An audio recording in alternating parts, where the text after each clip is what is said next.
Am I wrong? Cause I don't wanna lose none of them. Am I confused? Cause I don't wanna choose one of them.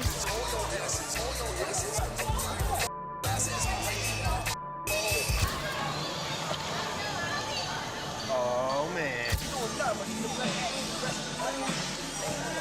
My first lesson was Freaky Ty. Cause I was from 134 on God Brewer. So when we were selling drugs, me, 50, everybody on the block, I seen Freaky Ty do everything for the hood. Right. Buy niggas, get on the dollar van, Right. come back to the Ave, chill on the block all day, play the music. Imagine being so impactful in hip-hop that your legacy still echoes through the streets decades after your passing. This is the story of Raymond Freaky Ty Rogers, a name that remains legendary in the heart of Queens, New York. Collaboration, right? And so one thing we got to do is keep this going. And how do we now continue to pass down history and the positivity of what, not just what the Lost Boys stood for, but what Freaky Ty stood for. Over 25 years after his tragic assassination, Freaky Ty's influence in the history of hip-hop and his community hasn't faded. Instead, it's celebrated with love and respect every single year.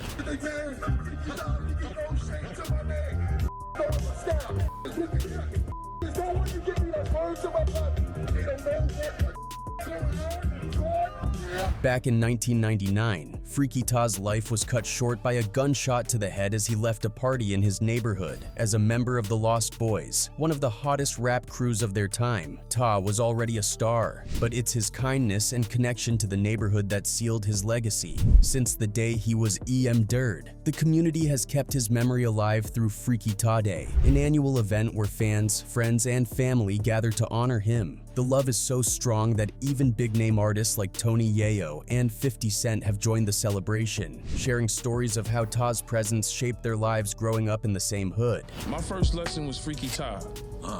Cause I was from 134 on God Brewer. So when we were selling drugs, me, 50, everybody on the block, I seen Freaky Ty do everything for the hood. Right. Buy niggas, get on the dollar van, Right. come back to the Ave, chill on the block all day, play the music. But here's the question. How does someone stay this influential for so long, even in death? Let's dive into what made Freaky Ty a legend who continues to be remembered. Freaky Ty wasn't just another member of a hip-hop group, he was a larger-than-life figure in his Queens neighborhood, a man who embodied hard work, kindness, and a powerful message of nonviolence. Through his actions, words, and music, he became a beacon of hope for the youth in his community, a guy who didn't just talk the talk but walked it every single day. When news of his untimely death spread, it was like a tidal wave of grief washing over the streets of Queens. Mourners filled the apartment on 134th Street where he lived with his family, sharing heartfelt stories about how much he had done to uplift his neighborhood. People talked about his generosity and his constant encouragement for kids to stay on the straight and narrow.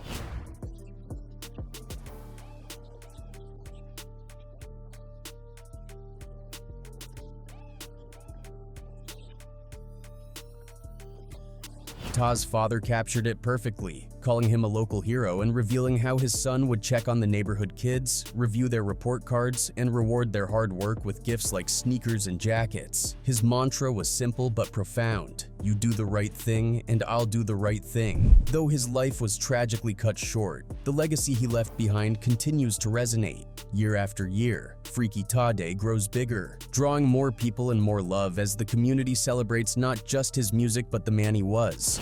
Only a few still here, real that's amongst us. Keep my cipher tight, so-called friends, I don't trust them. Ty's journey to becoming this icon began with his brothers-in-arms, MC Mr. Cheeks, DJ Spig Nice, and Pretty Lou as part of the Lost Boys. They burst onto the scene in 1995 with their debut single, Lifestyles of the Rich and Shameless, which made waves on the Billboard Hot 100 and landed them a record deal with Uptown Records. Their star only rose higher when they dropped the hit track Renee for the Don't Be a Menace to South Central While Drinking Your Juice in the Hood soundtrack. The song was a smash, climbing into the top 40 and earning gold certification in 1996.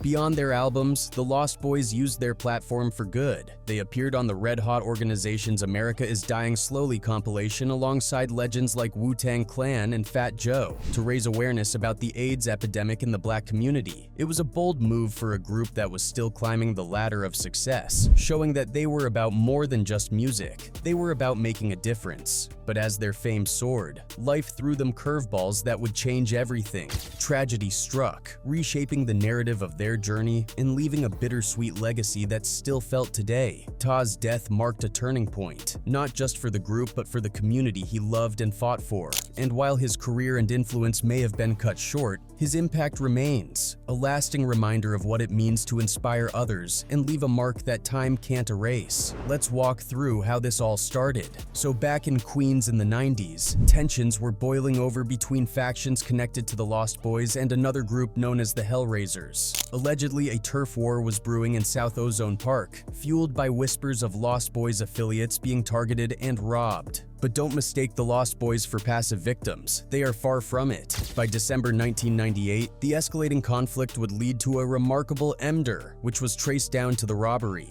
Kelvin Jones comes into the picture. His half-brother Michael had become the casualty of this chaotic chapter. Michael and Kelvin were reportedly aligned with the Hellraisers, a crew with ties to the Liberty Avenue neighborhood in Jamaica. The Hellraisers, including their extended circle of friends and rappers, had once enjoyed a cordial relationship with the Lost Boys. They had even performed together at shows in the early 90s. But somewhere along the line, the camaraderie fractured. Some say it was the result of a fallout, while others speculate the split wasn't personal at all, but tied to the shifting dynamics of street alliances. Whatever the case, Michael's death was said to be in retaliation for a robbery allegedly carried out against a member of the Lost Boys. This wasn't just a clash of egos or a misunderstanding. It was a series of events that underscored the precarious balance of power in these communities. The streets had their own rules, their own justice, and when lines were crossed, retribution often followed swiftly and without mercy. The ripple effects of these incidents reached far beyond the individuals directly involved, leaving a trail of loss, suspicion, and unresolved conflict that would continue to linger in the background of the Lost Boys' legacy. It's said that Michael had nothing to do with the robbery that allegedly triggered his death, but regardless of the truth, the loss of his brother seemed to ignite something in Kelvin,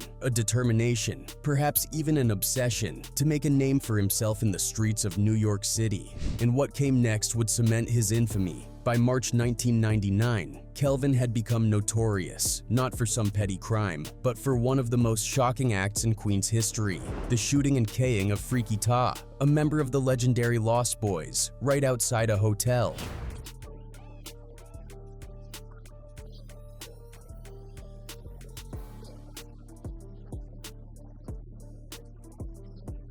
Now, here's the thing about Freaky Ta. There are plenty of rappers who've claimed to live the life they rap about, but Ta was the real deal. Without the amplifying reach of social media back in the day, his story exists mostly through fragmented memories, grainy photos, and the whispered tales of those who knew him. What's undeniable, though, is his presence, his raw energy, his distinctive voice, and a reputation that extended far beyond the music. Ta wasn't just a performer, he was a figure in the streets, a guy who many say was among the top 5 to ever come out of the Guy R. Brewer Boulevard area in Queens. Before his rise with the Lost Boys, he was getting money in the early days, making moves that kept his name alive in the neighborhood. On the night of March 28, 1999, the Horny Boys, a local crew known for throwing parties, were hosting one of their signature events. The Lost Boys and their crew had just come from a wedding and decided to hit up the party as a way to cap off the night. It also happened to be Mr. Cheek's birthday, so the celebration was in full swing.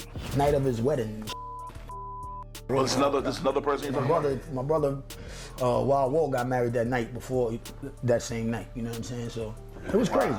Wow. And my birthday that same night. But as fate would have it, a joyous night turned into a tragedy. Cheeks and a few others had left the party earlier to drop some cats off, and by the time they looped back to the Sheraton Hotel, flashing ambulance lights painted a chilling picture. Someone had been shot. Next to him or around him when it happened? Or? Nah, we left for a little, I think we left like about half an hour before he left. So that could have been anything, could have been anybody. Boom. We left the club, we was going to drop all, some few cats off.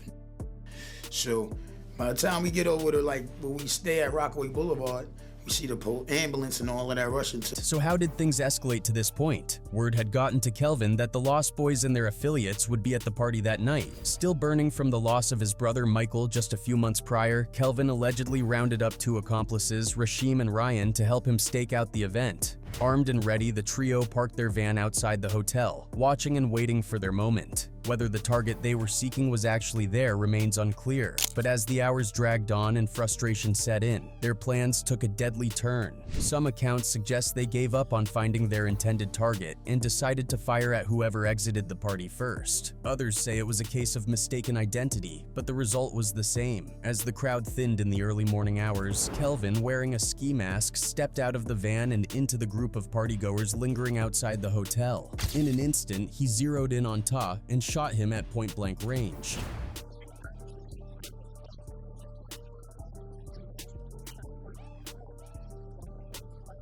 Not stopping there, he fired several more rounds before fleeing the scene in the getaway van. Allegedly, Rashim was driving while Ryan aided in the escape. By the time the chaos settled, Freaky Ta, only 27 years old, had been rushed to Jamaica Hospital where he was pronounced dead. But the bloodshed didn't stop there. Just 3 days later, on March 31st, another man would lose his life in what appeared to be a continuation of the violence. Paget was gunned down at 11:15 p.m. on 111th Avenue and 128th Street. He had been walking when two men approached him from behind, and as he tried to escape by jumping a fence, his clothing got caught, leaving him vulnerable. Shots rang out and he was hit multiple times, 6 bullets in total, striking his head, side, arm, and leg. Police would later arrest a man named Corey, who was allegedly affiliated with the Lost Boys, though his motivations remain murky. Some say Corey acted as a lone wolf, possibly trying to gain clout or prove himself in the eyes of others. Others suggest he might have been an honorable guy, striking back in retaliation for Freaky Ta's Emder. The truth, like much of this story, is tangled in the haze of street politics and speculation. Corey's arrest, while significant, didn't exactly wrap up the story in a nice, clean bow, because honestly, it left just as many questions hanging in the air as it tried to answer. Sure, he faced consequences, but let's be real, his sentence was surprisingly light for what went down. And that little fact made everyone wonder if he was just a lone wolf acting on impulse, or more intriguingly, if he was a small cog in a much bigger, more sinister machine. And that uncertainty, that eerie feeling of what if, only deepened the shadows hanging over the Lost Boys, their crew, and the community of Queens that had already been through so much heartbreak and turmoil. It was like this endless, tangled web of pain, vengeance, and mystery that seemed to grow darker and more complicated every time you thought you were starting to understand it. A legacy of Freaky Ta that now carried not just the brilliance of his music and the inspiration he brought to his neighborhood, but also the heavy weight of unanswered questions and lives cut short.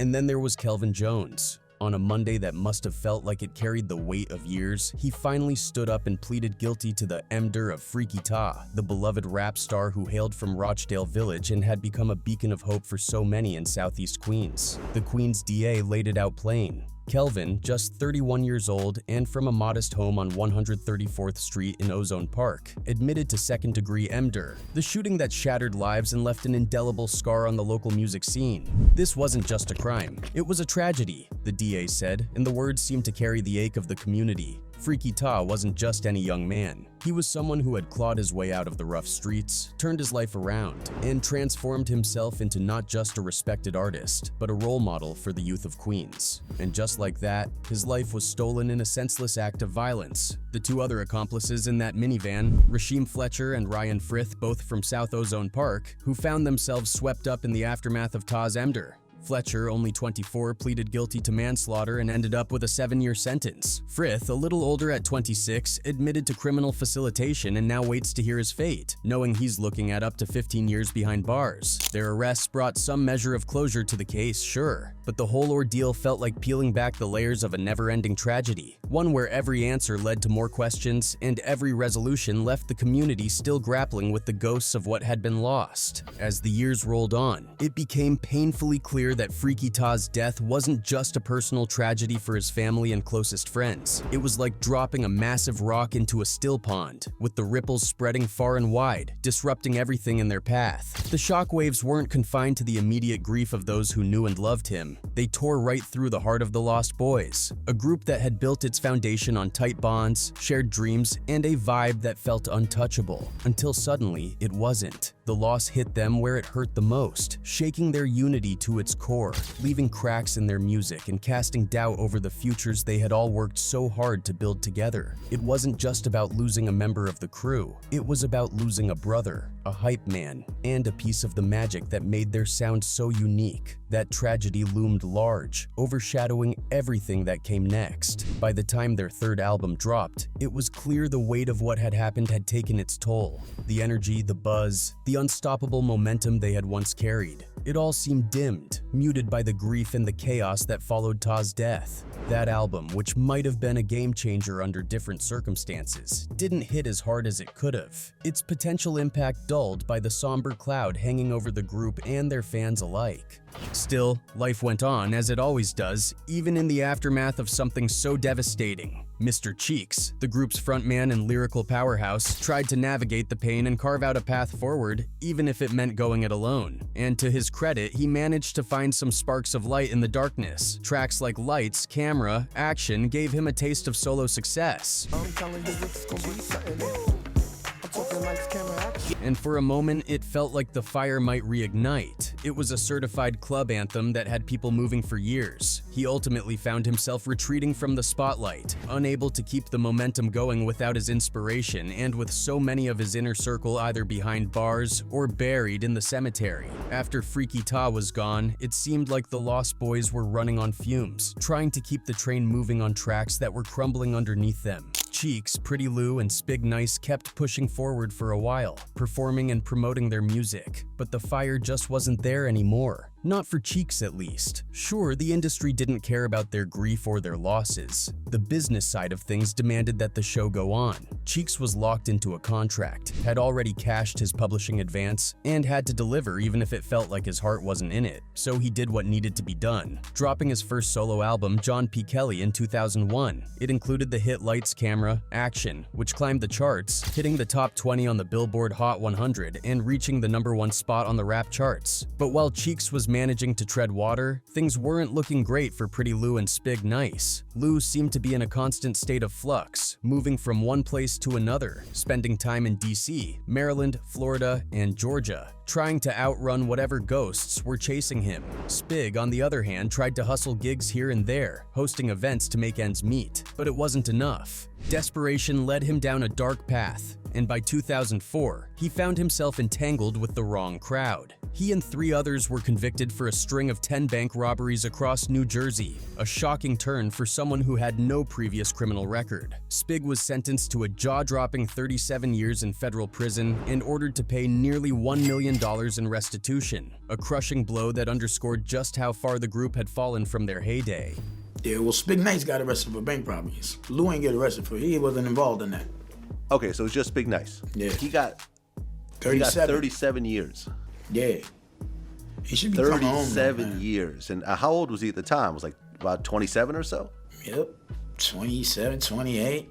Meanwhile, Cheeks tried to keep the music alive, releasing 2 more solo albums throughout the early 2000s and putting out his final solo effort in 2015. But the magic of the Lost Boys was gone. And as the years went by, even Lou decided to leave music behind for good. He settled down, started a family, got married, and built a new life as an accountant with his own tax business in Georgia, a far cry from the high-energy performances and late-night studio sessions of their youth. Speaking of their youth, it's worth noting how the seeds of the Lost Boys were planted in the first place, growing out of shared struggles and a deep love for music.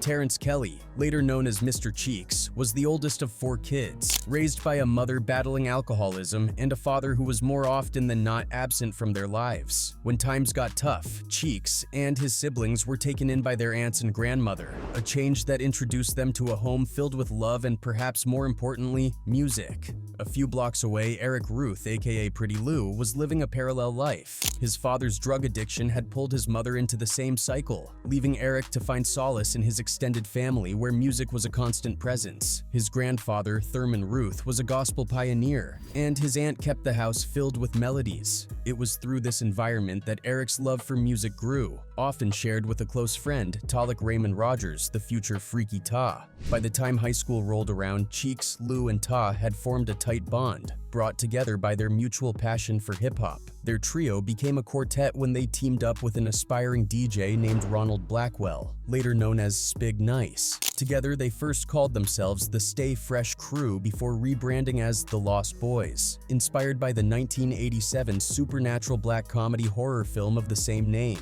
They started performing at park jams and open mic events across Queens, grinding away for years before finally catching a break. That break came in 1994 when their demo tape landed in the hands of an Uptown Records executive. Their debut single, Lifestyles of the Rich and Shameless, was a gritty, unfiltered reflection of their lives and immediately struck a chord with listeners. It marked the beginning of a meteoric rise that would see them become one of the most iconic rap groups of the 90s, until everything came crashing down in the wake of tragedy. The Lost Boys may not have dominated the scene in the early 2000s, thanks to all the fallout and personal struggles they faced, but they pulled off a surprising comeback in 2010 that nobody saw coming. This time, it wasn't just the old crew. It was Freaky Tah's son stepping up to carry on his father's legacy under the name Freaky Kah, with a fresh rebrand and a mission to honor his dad. He started performing alongside his father's longtime friends, keeping the spirit of the Lost Boys alive and making sure Tah's memory stayed front and center for fans new and old. There you have it. Don't forget to subscribe.